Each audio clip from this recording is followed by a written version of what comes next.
రఘునందన్ గారు, బీజేపీ అసలు అభివృద్ధి చేయట్లేదు అని అంటున్నారు. అలాగే కేవలం దేవుడి పేరు చెప్పుకొని ఓట్లు అడుగుతున్నారని విమర్శలు కూడా వస్తున్నాయి. కేవలం మత ప్రచారం పేరుతోనే ఇలా ఓట్లు అడుగుతున్నారని విమర్శలు వస్తున్నాయి. దీని గురించి మీరేమంటారు? 1980లో శ్రీమతి ఇందిరాగాంధీ గారు చెప్పారు, గరీబీ హటావో అని చెప్పారు. దేశంలో గరీబోలు లేకుండా చేస్తామని 1980లో కాంగ్రెస్ పార్టీ నినాదంగా తీసుకుంది. మేము 2014లో నరేంద్ర మోడీ గారు ప్రధానమంత్రి అయిన తర్వాత బ్యాంకు మెట్లు ఎక్కలేని గరీబోళ్ళకి, రూపాయి పెట్టి బ్యాంక్ ఖాతా తీసుకోలేనటువంటి గరీబోళ్ళకి రాండ్రి మేము ఫ్రీగా బ్యాంక్ ఖాతాలు ఇస్తామని బ్యాంకు మెట్లు ఎక్కిస్తే తల్లి 30 కోట్ల మంది భారతీయులు బ్యాంక్ ఖాతాలు లేకుండా ఉన్నారు. సో గరీబీ హటావో అని మేము 1980లో చెప్పి మర్చిపోతే 2014లో మేము 30 కోట్ల మందికి రూపాయి ఖర్చు లేకుండా బ్యాంక్ ఖాతాలు ఎక్కించి, బ్యాంకు మెట్లు ఎక్కించి, ఆలుగడ్డలు, టమాటాలు, ఉల్లిగడ్డలు రోడ్డు పక్కన అమ్ముకునే చిరు వ్యాపారికి కూడా ఆమె ముంగట ఒక పేటీఎమో ఏటీఎమో పెట్టి స్కాన్ చేసి పైసలు తీసుకోవచ్చు, బ్యాంకు పోయినా బ్యాంకులు నేను ఖాతాలో పెట్టుకోవచ్చు అనే స్థాయికి మార్చినటువంటి party Bharatiya Janata Party. If you don't feel it as a development, I leave it to you. ఇంకొక మాట చెప్తే, నేను భారతదేశానికి స్వతంత్రం వచ్చిన 6.5 దశాబ్దాల తర్వాత కూడా మా పల్లెటూరు భాషలో చెప్తా, పొద్దున్న లేస్తే ఇంకా వెళ్తూ రాకంటే ముందు, అంటే సూర్యుడు వచ్చే కంటే ముందు పొద్దున్న లేచి చెంబు కట్టుకొని చెరువు కట్టుకుపోయేటోళ్ళు ఆడపిల్లలు చాలామంది ఉంటారు తెలంగాణ పల్లెటూర్లలో, ఈ దేశంలో.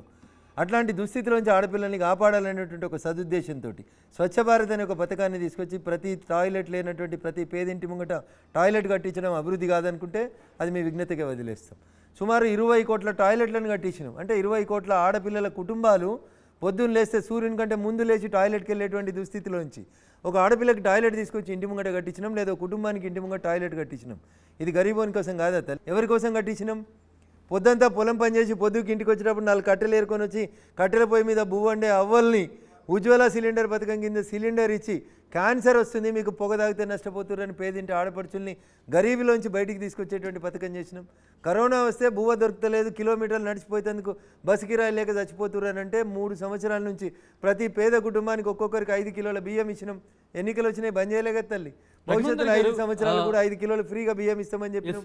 ఇదంతా గరీబోని కోసం కాదు. ఇన్ని అభివృద్ధులు జరుగుతున్నాయని మీరు చెప్పినా కూడా ఎందుకు మత ప్రచారం చేసే ఇలా ఓట్లు అడుగుతున్నారని ఎందుకు ఈ విమర్శలు వస్తున్నాయి? నేను మీకు ఇందాక ఒక మాట చెప్పిన కదా తల్లి, లైలాని చూడాలంటే ఎవరి కళ్ళతో చూడాలి? లైలా అందరికి అందం కనబడదు తల్లి. ఒక్కొక్కరి చూపులో ఒక్కొక్కరి కోణం ఉంటుంది. వాళ్ళు మమ్మల్ని విమర్శించేటోళ్ళు పగోని పంచాంగం చెప్పమంటే పగటిలు చచ్చిపోతావని చెప్తాడు. నువ్వు పోయి పగోని పంచాంగం చూడమని చెప్తావా తల్లి? మంచి పాపనం దగ్గరకు పోయి పంచాంగం అడిగితే నువ్వు ఎట్లుంటావో మంచిగా చెప్తాడు వాడు. కమ్యూనిస్ట్ పార్టీ వాళ్ళు, ఎర్రజెండోళ్ళు, మమ్మల్ని తిట్టేటోళ్ళు, సిద్ధాంతపరంగా మమ్మల్ని విభేదించేటోళ్ళు, నేను కమ్యూనిస్ట్ అని చెప్పుకుంటే ఏడ జనం తంతరో అని భయపట్టి విశ్లేషకుని రూపంలో, యాంకర్ రూపంలో, యూట్యూబ్ రూపంలో రకరకాల రూపాలలో వచ్చి మమ్మల్ని తిడుతురు తల్లిగా, అంతే, అంతకంటే ఎక్కువ ఏం లేదు.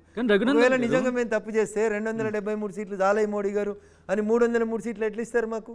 రేపు 400 ఎట్లు ఇస్తారు మాకు? మీరు ఇంత అభివృద్ధి చేస్తున్నప్పుడు ఎందుకు ప్రభుత్వం రాలేకపోతుంది? బీజేపీ ప్రభుత్వం దేశమంతా మేమే ఉన్నాం కదా తల్లి, 18 రాష్ట్రాలు. అంటే దేశంలో ఉన్నారు కాబట్టి ఇట్లా రాష్ట్రంలో వస్తాం, తప్పకుండా వస్తాం.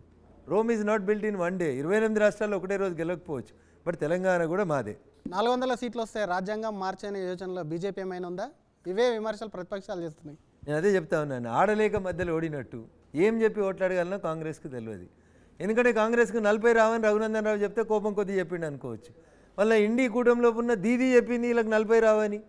నేను చెప్పలేదన్ను, మళ్ళీ నందిట్నా అని అనుకున్నావు. కాంగ్రెస్ పార్టీకి 40 సీట్లు రాలేదని దీదీ చెప్పింది. దీదీ ఎవరు? ఇండి కూటమిలో భాగస్వామి. ఆమెనే చెప్పింది కదా. 40 రానోడు రేపు ఏం చేస్తాడన్నా? ఓడిపోయేందుకు ఒక కారణం కావాలి, ఒక సాకు కావాలి వాళ్ళకి. రేపు మేము 400 గెలుస్తున్నాం కాబట్టి రాజ్యాంగం మారుస్తారు, రిజర్వేషన్లు తీసేస్తారు అని దుష్ప్రచారం చేస్తూ ఉన్నారు. అన్న, మేము రిజర్వేషన్లు తీసేసేందుకు రాలేదు.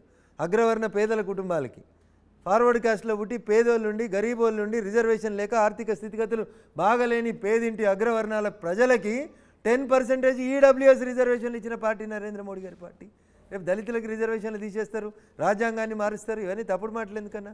10 ఏళ్ల నుంచి అధికారంలో ఉన్నాం, 303 సీట్లు ఉన్నాయి, 18 రాష్ట్రాల్లో అధికారంలో ఉన్నాం, రాజ్యసభలో అబ్సల్యూట్ మెజారిటీ వచ్చింది, ఆర్టికల్ 370 రద్దు చేయగలిగిన వాళ్ళం, జమ్మూ కాశ్మీర్ని దేశంలో భాగం చేయగలిగిన వాళ్ళం. ఇంత చేయగలిగిన వాళ్ళు ఎందుకు దక్షిణాదికి సంబంధించి ఎందుకు ఇటువైపు రాలేకపోతున్నారు అనే మాట వినిపిస్తుంది. అంటే దక్షిణాదికి సంబంధించిన నాయకత్వాలు సక్సెస్ కాలేకపోతున్నాయా, ప్రజలకి రీచ్ కాలేకపోతున్నాయా, లేకపోతే వాళ్ళ దగ్గర తీసుకెళ్ళలేకపోతున్నారా? నాయకత్వం ఫెయిల్ అవుతుందా, లేకపోతే ఎక్కడ? ఎందుకంటే ఎక్కడ సౌత్కి సంబంధించి ఎక్కడ కూడా ఇంపాక్ట్ కనిపించట్లేదు మీరు. సరే, ఈ దేశం సౌత్, వెస్ట్, ఈస్ట్, నార్త్ అని ఇట్లా ఉన్నట్టు మీరు ఏదో మాట్లాడాలి కాబట్టి సౌత్లో గెలుస్తలేరు, నార్త్లో గెలుస్తారు. రేపు గెలిచి చూపెడతాను. 2024లో సౌత్ కూడా మాదే.